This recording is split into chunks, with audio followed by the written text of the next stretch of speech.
Hello student, তোমরা যারা class 12 অর্থাৎ দ্বাদশ শ্রেণীর 4th সেমিস্টারের ছাত্রছাত্রী আছো এবং তোমাদের ইতিহাস সাবজেক্টটা আছে, তোমাদের জন্য আজকের ক্লাসটা খুবই গুরুত্বপূর্ণ। আজকে ক্লাসে তোমাদের 2 নম্বর অধ্যায় থেকে গুরুত্বপূর্ণ দুটি 3 নম্বর বা 4 নম্বরের প্রশ্নের উত্তর নিয়ে আলোচনা করব। প্রথম প্রশ্ন, একদমই মোস্ট ইম্পর্টেন্ট প্রশ্ন তোমাদের জন্য, দ্বিজাতি তত্ত্ব বলতে কি বোঝো, এর প্রভাব কি ছিল, কিভাবে সহজে এই প্রশ্নের উত্তর তোমরা লিখতে পারবে প্রথমেই তোমরা দেখে নাও। 3 নম্বরের এবং 4 নম্বরের প্রশ্নের জন্য খুব বেশি অতিরিক্ত লেখার কিন্তু তোমাদের প্রয়োজন পড়ে না।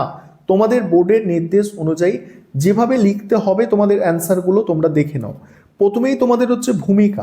ভূমিকায় কি লিখবে দেখো, ভারতের স্বাধীনতা আন্দোলনের অন্তিম লগ্নে যে রাজনৈতিক মতবাদটি উপমহাদেশের ভাগ্য ও মানচিত্র বদলে দিয়েছিল তা হলো দ্বিজাতি তত্ত্ব অর্থাৎ টু নেশন থিওরি। মূলত ধর্মকে ভিত্তি করে হিন্দু মুসলিম সম্প্রদায়ের জন্য পৃথক জাতিসত্তার দাবিই ছিল এই তত্ত্বের মূল ভিত্তি। এবার দ্বিজাতি তত্ত্বের ধারণা বুঝে নাও। দ্বিজাতি তত্ত্ব কি? ঊনবিংশ শতকে আলিগড় আন্দোলনের নেতা স্যার সৈয়দ আহমেদ খান প্রথম এই বিচ্ছিন্নতাবাদী ভাবধারার ইঙ্গিত দিলেও 1940 সালে মুসলিম লীগের লাহোর অধিবেশনে মোহাম্মদ আলী জিন্না একে পূর্ণাঙ্গ রাজনৈতিক কর্মসূচিতে পরিণত করে। জিন্নার মতে হিন্দু মুসলিম কেবল দুটি আলাদা ধর্মীয় সম্প্রদায় নয়, তাদের সংস্কৃতি, ইতিহাস, আইন, জীবনবোধ সম্পূর্ণ ভিন্ন এবং পরস্পর বিরোধী। তাই ভারতীয় মুসলমানদের রাজনৈতিক, অর্থনৈতিক ও সামাজিক সুরক্ষার জন্য ভারতের অভ্যন্তর নয় বরং একটি পৃথক স্বাধীন রাষ্ট্র পাকিস্তান প্রয়োজন। এবার প্রভাব দেখো, এই দ্বিজাতি তত্ত্বের প্রভাব কি আছে। 1 নম্বর হচ্ছে সাম্প্রদায়িক মেরুকরণ। এই তত্ত্ব কংগ্রেসের অখণ্ড ও ধর্মনিরপেক্ষ জাতীয়তাবাদের আদর্শকে সরাসরি আঘাত করে এবং সমাজের তীব্র সাম্প্রদায়িক অসহিষ্ণুতা ও ঘৃণা বৃদ্ধি করে। দ্বিতীয় প্রভাব হচ্ছে দেশভাগ ও পাকিস্তান সৃষ্টি। এই তত্ত্বের অনিবার্য উপায় ছিল 1947 সালে ভারত বিভাজন, আর এই ভিত্তিতেই পাকিস্তান নামক রাষ্ট্রের জন্ম হয়। 3 নম্বর হচ্ছে মানবিক বিপর্যয়। দেশভাগকে কেন্দ্র করে ভয়াবহ দাঙ্গা, লুণ্ঠন ও ধর্মান্তকরণ চলে। তাতে লক্ষ লক্ষ মানুষ গৃহহীন এবং প্রাণ হারায়, সৃষ্টি হয় বিশাল উদ্বাস্তু সমস্যা। এবার উপসংহার দিয়ে প্রশ্নের উত্তর শেষ। দেখো উপসংহারে কি লিখবে, যে পরিশেষে বলা যায় দ্বিজাতির তত্ত্ব ছিল ব্রিটিশদের ভাগ করো শাসন করো নীতি এবং মুসলিম লীগের রাজনৈতিক উচ্চাকাঙ্ক্ষার চরম বহিঃপ্রকাশ। এই তত্ত্ব কেবল ভারতের ভৌগোলিক অখণ্ডতাই নষ্ট করেনি, বরং উপমহাদেশের ইতিহাসে সাম্প্রদায়িকতার এক দীর্ঘস্থায়ী ক্ষত সৃষ্টি করেছিল, যার রেশ আজও বর্তমান। এই প্রশ্নের উত্তরটা তোমাদের কিন্তু কমপ্লিট হয়ে গেল। দেখো এখানে মানে তোমরা যদি খাতায় এটা লেখো, 1 পেজের একটু বেশি অ্যান্সার হবে, 1 পেজের একটু বেশি অ্যান্সার হবে এই প্রশ্নের অ্যান্সারটা খাতায় লিখলে, ঠিক আছে। আর এইভাবে তোমরা অ্যান্সার যদি করতে পারো, একদম সলিড সমস্ত যেটুকু তথ্য দরকার সেটুকু তথ্য দিয়ে তোমরা ভালো নম্বর অবশ্যই পাবে সেক্ষেত্রে। এবার দ্বিতীয় প্রশ্ন, আজকে ক্লাসে দুটো প্রশ্ন আলোচনা করব বলেছিলাম। তোমাদের এর আগে আমি সাজেশান দিয়েছিলাম, এইচএসের সাজেশান দিয়েছিলাম, 100% কমনযোগ্য সাজেশান তোমাদের আমি দিয়ে দিয়েছি।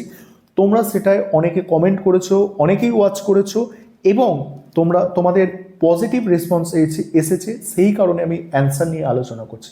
আজকে ক্লাসেও যদি পজিটিভ রেসপন্স আমি পাই, আবারও গুরুত্বপূর্ণ প্রশ্নের উত্তর নিয়ে আলোচনা করব। তার জন্য তোমাদের কি করতে হবে, সঙ্গে থাকতে হবে। আর আরেকটা বিষয় বলি, তোমাদের এইচএসের পলিটিক্যাল সায়েন্স, হিস্ট্রি এগুলোর 100% কমনযোগ্য উন্নত মানের স্টাডি মেটেরিয়াল রেডি করা আছে। তোমরা যদি কেউ স্টাডি মেটেরিয়াল পারচেস করতে চাও, অবশ্যই তোমরা স্ক্রিনে দেওয়া নম্বরে যোগাযোগ করে স্টাডি মেটেরিয়াল পারচেস করে নিতে পারো। দ্বিতীয় প্রশ্ন, মাউন্টব্যাটেন পরিকল্পনা সম্পর্কে টিকা। অ্যান্সারটা দেখো, মাউন্টব্যাটেন পরিকল্পনা কি বলা হচ্ছে দেখো, এই অ্যান্সারটা তোমরা বোঝো ভালো করে। দেখো ভূমিকা, প্রথমেই ভারতের রাজনৈতিক ইতিহাসে এক চূড়ান্ত সন্ধিক্ষণে লর্ড লুই মাউন্টব্যাটেন ভারতের শেষ ভাইসরয় হিসাবে নিযুক্ত হন। ভারতের চলমান সাম্প্রদায়িক দাঙ্গা ও রাজনৈতিক অচলাবস্থা নিরসনের জন্য তিনি কংগ্রেস, মুসলিম লীগ ও শিখ নেতাদের সঙ্গে দীর্ঘ আলোচনার পর 1947 সালে 3রা জুন ভারত বিভাজনের যে চূড়ান্ত রূপরেখা পেশ করেন, তাই ইতিহাসে মাউন্টব্যাটেন পরিকল্পনা বা 3রা জুনের পরিকল্পনা নামে খ্যাত। এবারে কি বলা হচ্ছে পরিকল্পনার বৈশিষ্ট্য, এখানে বৈশিষ্ট্য দেখো, 1 নম্বর হচ্ছে ভারত বিভাজন। অখণ্ড ভারতকে বিভাজিত করে ভারত ও পাকিস্তান দুটি পৃথক সার্বভৌম ডোমিনিয়ন বা রাষ্ট্র গঠন করা হবে। ক্ষমতা হস্তান্তরের দিন ধার্য হয় 1947 সালের 15ই আগস্ট। 2 নম্বর হচ্ছে প্রদেশ বিভাজন। বাংলা ও পাঞ্জাব প্রদেশকে ধর্মের ভিত্তিতে ভাগ করা হবে। হিন্দু ও মুসলিম সংখ্যাগরিষ্ঠ জেলাগুলি চিহ্নিত করে সীমানা নির্ধারণের জন্য স্যার সিরিল র্যাডক্লিফের নেতৃত্বে একটি বাউন্ডারি কমিশন গঠন করা হবে। 3 নম্বর গণভোট। উত্তর পশ্চিম সীমান্ত প্রদেশ এবং আসামের মুসলিম অধ্যুষিত সিলেট জেলার গণভোটের মাধ্যমে সিদ্ধান্ত নেওয়া হবে যে তারা ভারতের সাথে থাকবে নাকি পাকিস্তানের সাথে যুক্ত হবে। তারপরে হচ্ছে দেখো দেশীয় রাজ্য। ব্রিটিশ সার্বভৌমত্বের অবসানের পর দেশীয় রাজ্যগুলি আইনত স্বাধীন হয়, তবে বলছে তারা নিজেদের ইচ্ছা মতো ভারত বা পাকিস্তান যে কোনো ডোমিনিয়নে যোগ দিতে পারবে বা স্বাধীন থাকতে পারবে। 5 নম্বর হচ্ছে সংবিধান সভা। বর্তমান সংবিধান সভার কাজ চালিয়ে যাবে, তবে পাকিস্তান চাইলে নিজেদের জন্য পৃথক সংবিধান সভা গঠন করতে পারবে। উপসংহারে কি লিখবে? যদিও কংগ্রেস দ্বিজাতি তত্ত্ব ও দেশভাগ নীতিগতভাবে সমর্থন করেনি, তবুও তৎকালীন ভয়াবহ সাম্প্রদায়িক দাঙ্গা ও গৃহযুদ্ধ এড়াতে এই পরিকল্পনা মেনে নিতে বাধ্য হয়। অন্যদিকে জিন্নাহ তার দাবি অনুযায়ী পূর্ণাঙ্গ পাকিস্তান না পেলেও বিকলাঙ্গ বা কীটদষ্ট পাকিস্তান মেনে নেয়।